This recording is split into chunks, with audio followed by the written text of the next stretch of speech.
Power of positive thinking. संजीवनी आशा। आशा के समान साहस एवं शक्ति देने वाला दूसरा शब्द शायद ही शब्दकोश में मिल सके। जब हमारे जीवन में आशा ईश्वर के विश्वास के फलस्वरूप प्रस्फुटित होती है तो कोई व्यक्ति, कार्य या उसका फल हमें निराश नहीं कर सकता। आशा मनुष्य जीवन की सबसे बड़ी शक्ति है। यह हमें सभी असफलताओं से बचाती है, हमारे जीवन में कभी अवसाद नहीं आने देती और इस बात की प्रतीति कराती है कि जो ईश्वर में विश्वास करते हैं उनकी सहायता स्वयं ईश्वर करता है।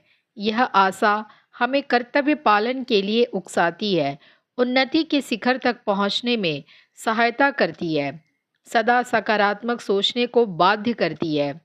कुछ समय पहले दो व्यक्ति प्राय एक ही रोग से पीड़ित हुए। पहला तो दूसरे दिन ही मृत्यु को प्राप्त हो गया, किंतु दूसरा 2 सप्ताह में अच्छा हो गया। पहला रोग का आक्रमण होते ही जीवन से निराश हो गया था, जबकि दूसरे को जीने की पूरी आशा थी। उसने निराश का यह भाव कि यह रोग उसे मार सकता है एक क्षण के लिए भी अपने हृदय में आने नहीं दिया। जब जीवन किसी कार्य में प्रवृत्त होता है तो उसे आशा की निरंतर आवश्यकता होती है। एक व्यापारी जिसे एक बार बड़ा घाटा हुआ और हालत ऐसी पैदा हो गई कि यदि कोई आर्थिक रूप से उसकी सहायता ना करे तो उसे अपना व्यापार ही बंद करना पड़े।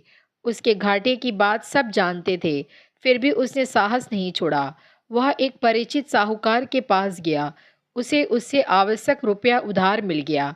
फलस्वरूप कुछ ही समय में उसका व्यापार फिर से चमक उठा। थोड़े समय में ही उसने साहूकार का सब रुपया ब्याज सहित उतार दिया।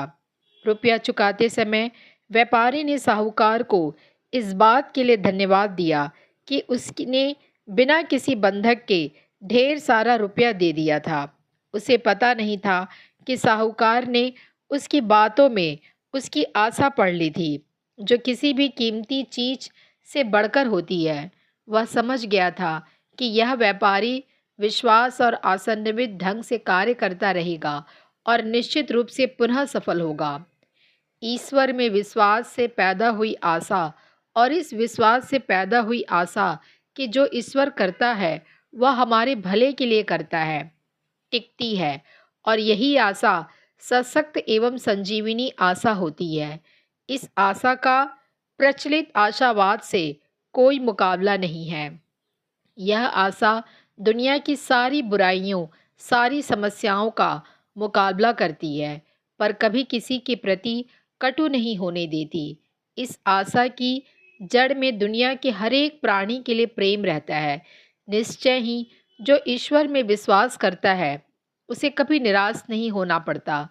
आशा को दृढ़ बनाने के लिए भी आशा पैदा करनी होती है। गिरते हुए व्यक्ति को उठाने के लिए ऊपर देखना होता है।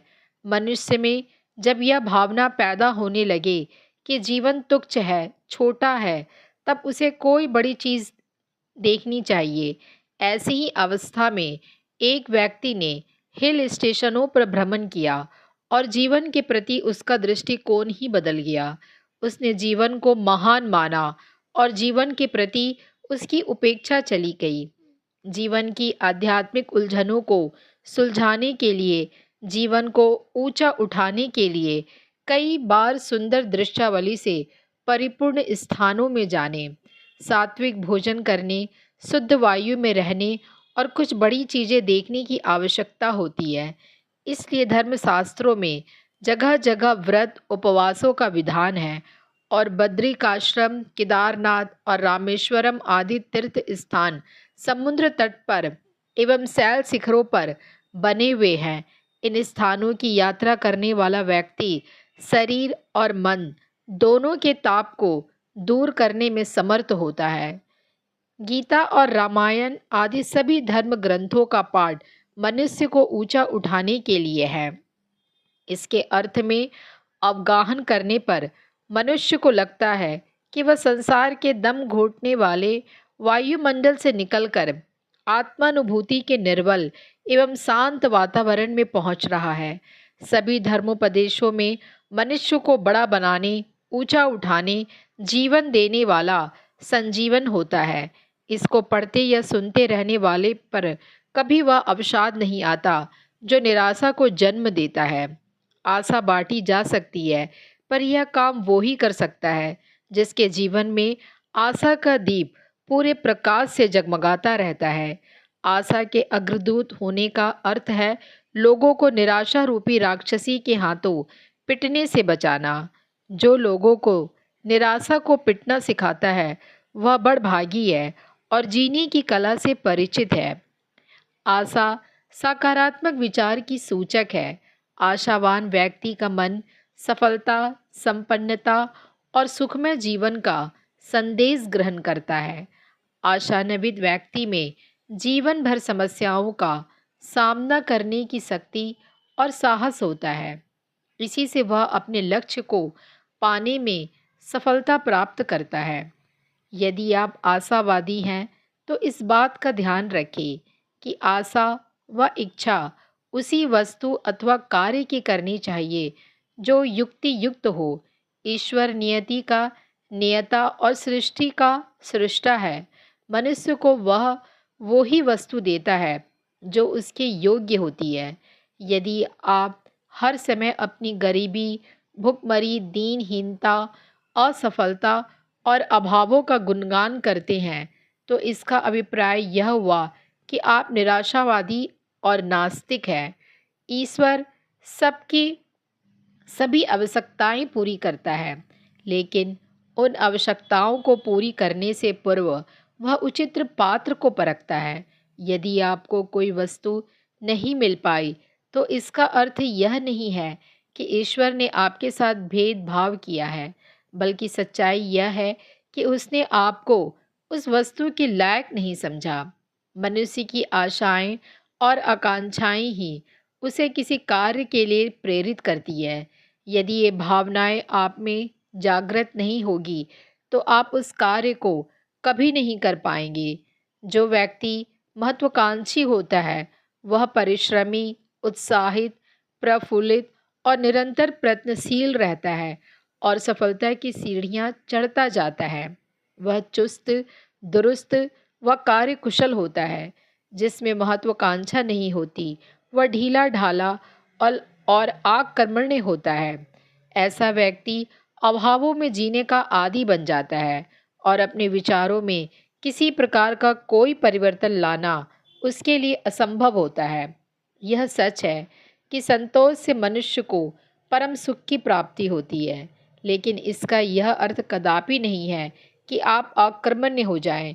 जो वस्तु आपको मिल सकती है उसके लिए तो आपको निरंतर प्रयास करना ही चाहिए। उस वस्तु के अभाव में संतोष कर लेना अकर्मण्यता है।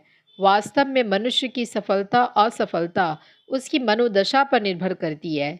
यदि आप महत्वाकांक्षी हैं तो अपनी शक्ति सामर्थ्य पर विश्वास करेंगे, यथार्थ के समर्थक होंगे, सकारात्मक विचार रखेंगे, तन मन से उत्साहित रहेंगे और सदैव प्रयत्नशील रहेंगे।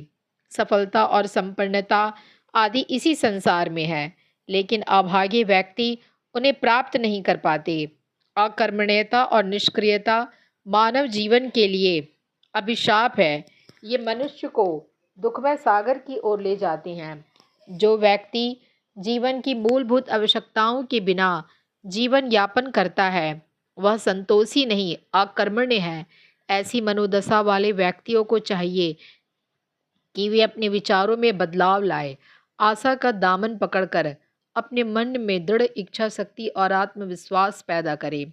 महत्वाकांक्षा व्यक्ति के जीवन में प्राण और शक्ति का संचार करती है, उसे क्रियाशील बनाती है तथा संघर्ष के लिए प्रेरणा देती है।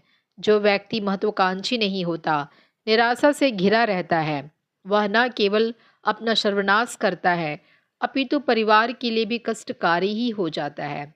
मनुष्य ईश्वर की सर्वोत्तम रचना है। उसने मनुष्य को सर्वोत्तम शक्तियाँ, सर्वोत्तम गुण और सर्वोत्तम सुविधाएं दी है।